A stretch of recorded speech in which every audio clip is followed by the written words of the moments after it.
अस्सलाम वालेकुम जी। तो बच्चे कैसे हैं आप सब? उम्मीद करता हूँ सब खैरियत से होंगे। बच्चे आज का टॉपिक मैथ क्लास 9 है, लॉज ऑफ लोगार्थम। आपको पता है चैप्टर 2 में लॉज ऑफ लोगार्थम है बच्चे, ये वेरी वेरी इंपॉर्टेंट है आपकी एक्सरसाइज 3.4 2.4 के लिए, ठीक है। तो यहाँ पर जो है ना बच्चे वो प्रोडक्ट लॉ है। सबसे पहले आपको दिया हुआ है कि लॉग एक्स वाई आपस में मल्टीप्लाई हो रहे हैं और इसकी बेस क्या है, बी है इसकी बेस। तो ये इक्वल होगा बच्चे, लॉग एक्स मल्टीप्लाई हो रहे हैं तो आपने दरमियान में प्लस लगाना है लॉग वाई, ठीक है। इसको अब आपने प्रूव करना है, बेस सबकी बी है, ठीक है। तो इसको प्रूव करने के लिए बच्चे आपके सिर्फ 2-3 स्टेप्स हैं, उसको अच्छे से अपने माइंड में बिठा लें, ठीक है।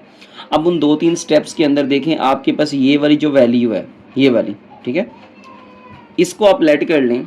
ये मैं इसको फ़र्ज़ कर रहा हूँ कि मेरे पास जो है ना m इक्वल है log x to the base b, है ना। इसको बोल देता हूँ मैं इक्वेशन 1, ठीक है बच्चे।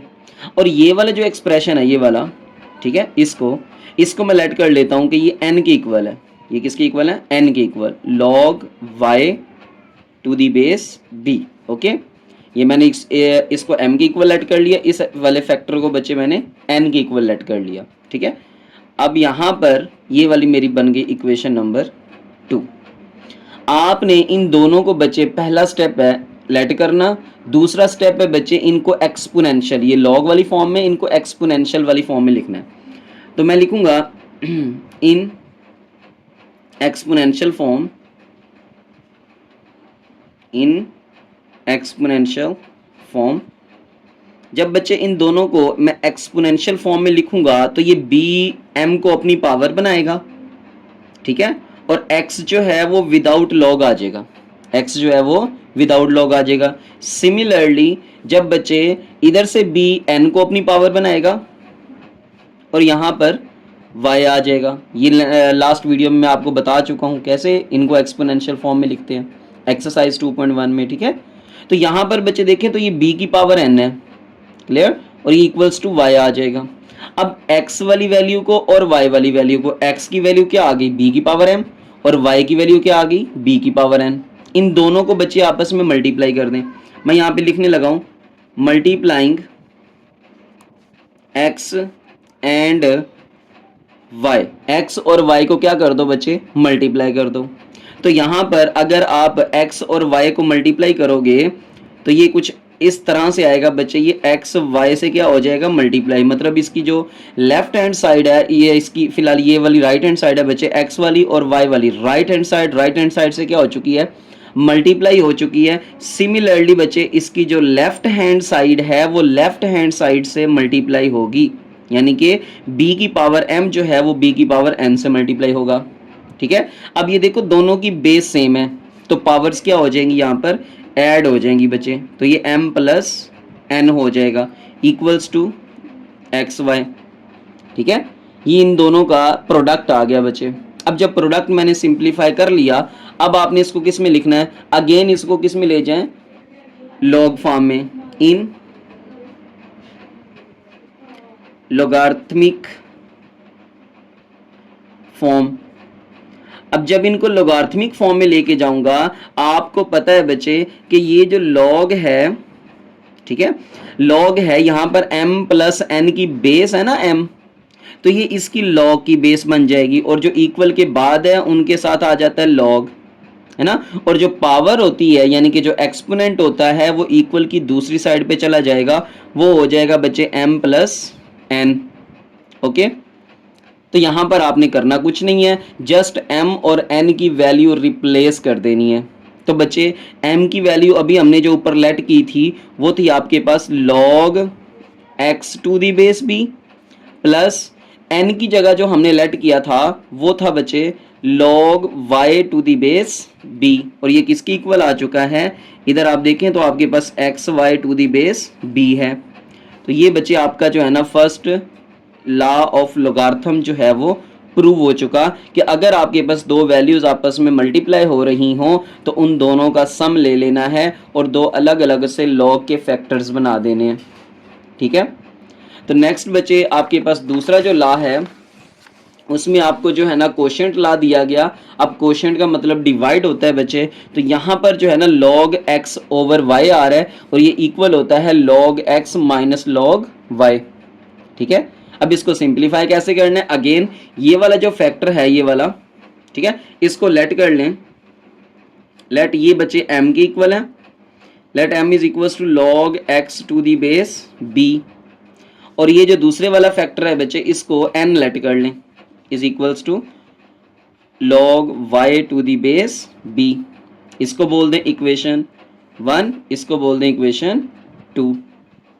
अब आप क्या कर सकते हैं, अब आप इनको बच्चे क्या करें, देखें यहाँ पर लॉग फॉर्म में है तो पहला स्टेप जो पिछले पार्ट में किया ये भी वही स्टेप है बच्चे, आपने क्या करना है इनको एक्सपोनेंशियल फॉर्म में लिखना है। तो मैं यहाँ लिख देता हूँ इन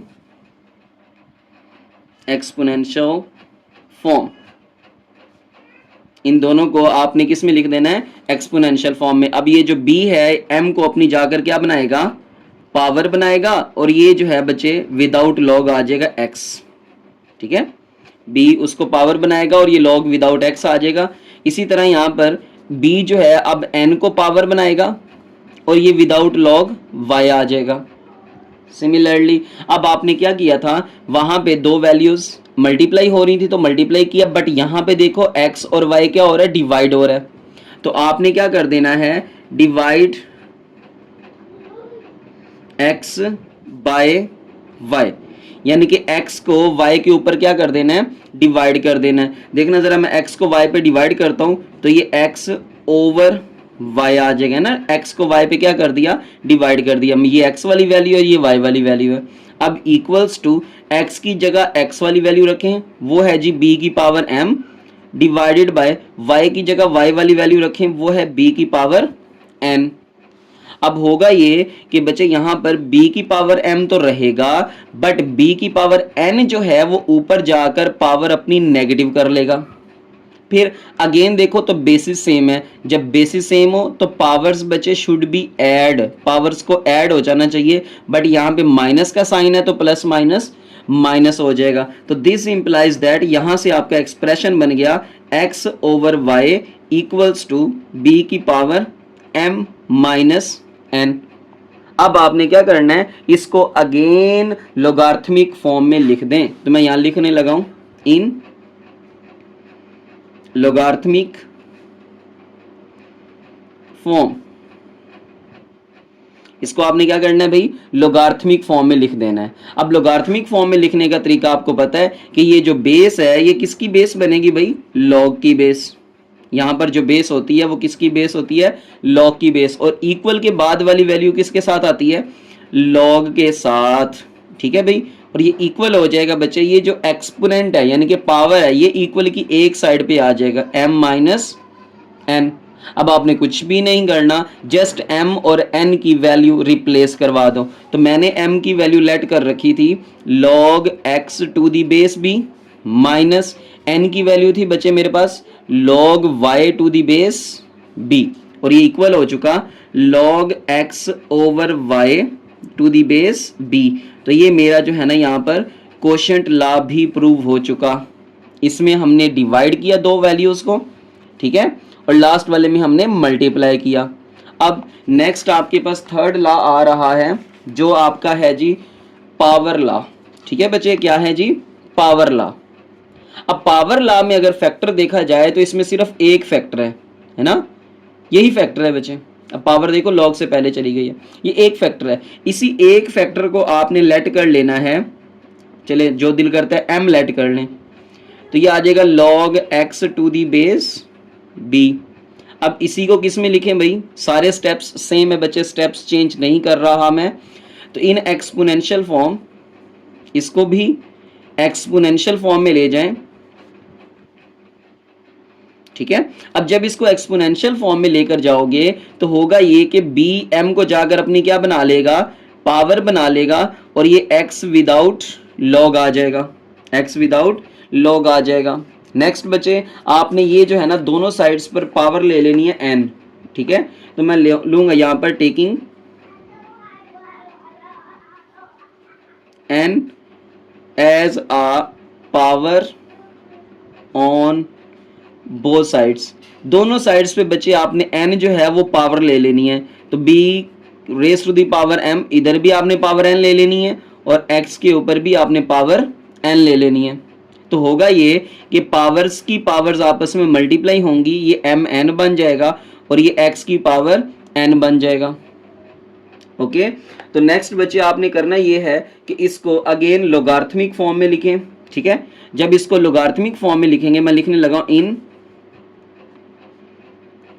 लोगार्थमिक फॉर्म। बस लोगार्थमिक फॉर्म में ये याद रखना है कि ये जो एक्सपोनेंट होता है ये इक्वल की दूसरी साइड पर जाएगा, तो बनेगा ये कि बच्चे लॉग एक्सपोनेंट की बेस b है। ठीक है, और ये जो एक्सपोनेंट है ये इक्वल की उस साइड पे चला जाएगा mn। तो यहाँ पर x की पावर n जो है वो इक्वल के बाद वाली वैल्यू वो लॉग के साथ आ जाएगी। ठीक है, तो जो इक्वल के बाद वाली वैल्यू थी, ये जो बेस थी ये लॉग की बेस बन गई, और जो बेस का पावर था एक्सपोनेंट वो इक्वल की दूसरी साइड पे जाएगा बच्चे, और x की पावर n जो है वो लॉग के साथ आ जाएगा। तो यहाँ पर आपने m की वैल्यू रिप्लेस करवा देनी है, n को कुछ नहीं कहना। m की वैल्यू क्या थी, वो थी log x to the base b, और ये किसके इक्वल आ गया, ये आ गया log x की power n to the base b। तो यहाँ पर आसानी से देखा जा सकता है कि ये जो n पावर है ये log से पहले आ चुकी है। तो यही आपका जो है ना वो पावर लॉ प्रूव हो चुका। नेक्स्ट बच्चे आपके पास इसका लास्ट लॉ है जी, चेंज ऑफ बेस लॉ। क्या है बच्चे, चेंज ऑफ बेस लॉ। ठीक है, अब चेंज ऑफ बेस लॉ में देखा जाए तो यहाँ पर ना log x to the base b equals to log x over log b, लेकिन यहाँ पे जो बेस आ चुकी है log की वो a आ चुकी है। ठीक है बच्चे, तो a बेस हम खुद से लेकर आए हैं, तो लॉ के अंदर भी a बेस हम खुद से ही लेकर आएंगे। तो आपने यहाँ से ये करना है बच्चे, ये वाली साइड्स लेट नहीं करनी, आपने यहाँ से ये वाली साइड लेट कर लेनी है, ये वाली। ठीक है, तो मैं यहाँ से ये लेट कर लेता हूँ, लेट कर लेते हैं बच्चे कि आपके पास m आ गया log x to the base b, इसी को आपने लिख देना है एक्सपोनेंशियल फॉर्म में, इन एक्सपोनेंशियल फॉर्म।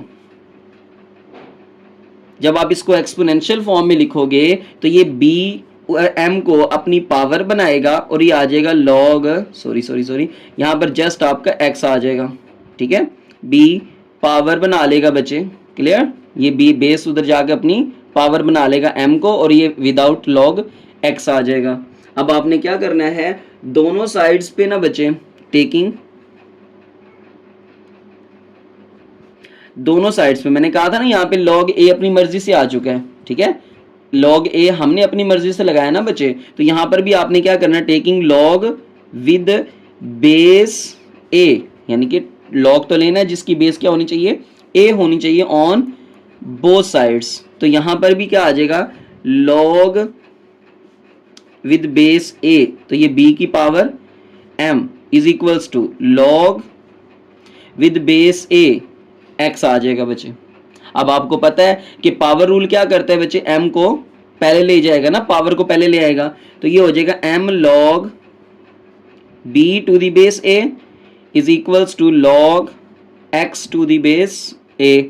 अब ये चीज मल्टीप्लाई हो रही है, जो चीज मल्टीप्लाई होती है m के साथ वो उधर जाके क्या हो जाएगी, डिवाइड हो जाएगा। तो ये आ जाएगा log x to the base a divided by, ये चीज इधर आगे बच्चे डिवाइड हो जाएगी log b to the base a। अब आपने क्या करना है, m की वैल्यू रिप्लेस करवा दे, m की वैल्यू मैंने लेट की थी log x to the base b, और ये इक्वल आ जाएगा log x to the base a divided by log b to the base a। तो ये बच्चे आपका चेंज ऑफ बेस लॉ भी प्रूव हो चुका। ठीक है भाई, वेरी इजी है बच्चे, थोड़ा सा इसको आसानी से समझिएगा, स्टेप्स अपने माइंड में रखिएगा, इंशाल्लाह ये आपको आसानी से समझ आ जाएंगे। तो अगर आपको समझ नहीं आई बच्चे, कहीं से कोई स्टेप मिसिंग हो चुका है, तो आप काइंडली वीडियो को अगेन देख लें। जज़ाकल्लाह बच्चे।